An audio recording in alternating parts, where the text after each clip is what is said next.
పంచదార ప్యాకెట్లు లేవు అక్కడ. టీడీపీ గురించి కదా నాకు పంచదార రావట్లేదు కావద్దా. నువ్వు ఇప్పుడు వచ్చావు రేషన్ బండి కాడికి తీసుకెళ్తాను పంచదార ఎత్తున్నా లేదో చూపించేస్తాను కదా. లేదన్నా నా రేషన్ కార్డు ఫోటో ఉంటుంది కానీ నెంబర్ చెప్పలేను కదా.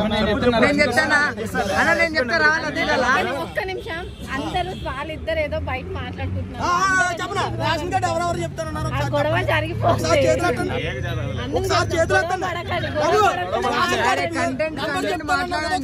మాట్లాడుతుంటే గొడవ నిజాలు మాట్లాడుతున్నప్పుడు పబ్లిక్ నెరవేర్చాలి. Public is a public bro. చెప్పు బ్రో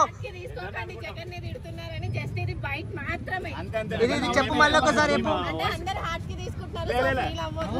జగన్ కి డై అడ్వాన్స్ ఉంటారంట. జగన్ అన్నట్టే జగన్ అన్నట్టు అగ్గిపేట మచ్చకే జై జై అగ్గిపేట మచ్చ. పవన్ కళ్యాణ్ సీఎం అవ్వాలంటున్నాడు. ఎన్ని రోజులు పోయి మాట్లాడి 2014 అయిపోయి 2019 అయిపోయి 2024 చంద్రబాబు నాయుడు తిట్టింది పవన్ కళ్యాణ్ కాదా? శ్రీరెడ్డి తో తిట్టించింది అన్నది పవన్ కళ్యాణ్. అదే రోజా జగన్ చంద్రబాబు నాయుడు కూడా ఎందుకన్నా కొట్టుకోండి కొట్టుకోండి కొట్టుకోండి.